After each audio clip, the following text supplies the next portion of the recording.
kajian yang dilakukan oleh pihak-pihak tersebut apakah sudah bersertifikasi.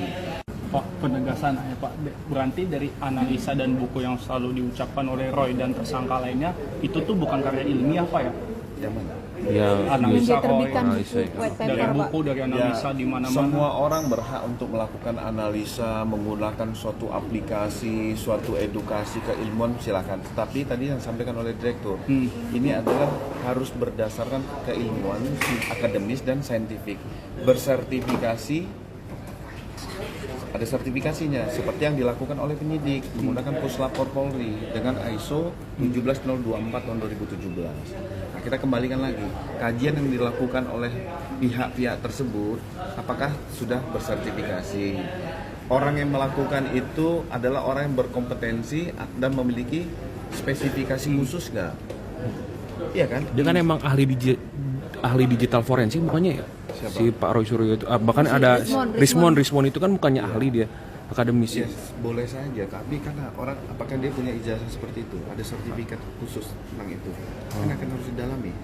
Jadi kalau enggak hanya klaim saja ya. Ya bisa dikatakan seperti itu. Pernyataan Pak Budi Hermanto sangat jernih, lugas, dan tepat sasaran, terutama dalam meluruskan perbedaan mendasar antara analisa bebas dan kajian ilmiah yang sah secara hukum. Beliau menegaskan satu hal krusial, tidak semua analisa dapat disebut karya ilmiah, apalagi dijadikan dasar pembuktian hukum. Apa yang selama ini terus diulang oleh Roy Suryo dan pihak-pihak lain, baik dalam bentuk buku, opini, maupun analisa berbasis aplikasi, secara terang disebut bukan karya ilmiah. Itu hanyalah pendapat pribadi.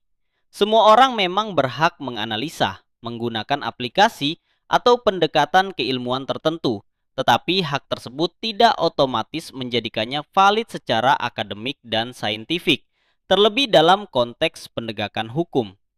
Pak Budi Hermanto dengan tepat menggarisbawahi bahwa kajian yang dapat diakui harus dilakukan oleh pihak yang berkompeten, memiliki spesialisasi keilmuan yang relevan, disertifikasi secara resmi, mengikuti standar akademik dan saintifik yang baku.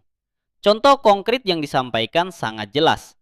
Penyidik menggunakan Puslapor Polri yang bekerja berdasarkan standar ISO 17024-2017. Ini bukan klaim, bukan opini, tetapi kerja forensik yang terukur, terverifikasi, dan dapat diuji ulang.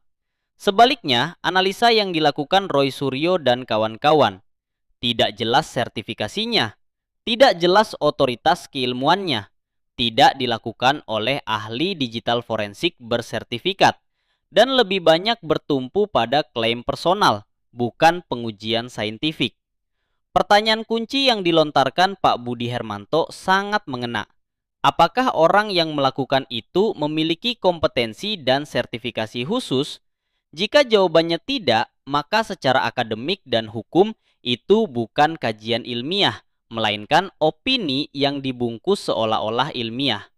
Penegasan ini penting agar publik tidak terus disesatkan oleh narasi analisa yang seakan-akan ilmiah, padahal tidak memenuhi standar keilmuan apapun. Dalam negara hukum, yang berbicara adalah metode, sertifikasi, dan kompetensi, bukan popularitas atau klaim sepihak. Singkatnya, pernyataan Pak Budi Hermanto adalah tamparan keras namun edukatif. Opini boleh, analisa bebas silakan, tetapi jangan disamakan dengan kajian ilmiah yang sah dan diakui hukum.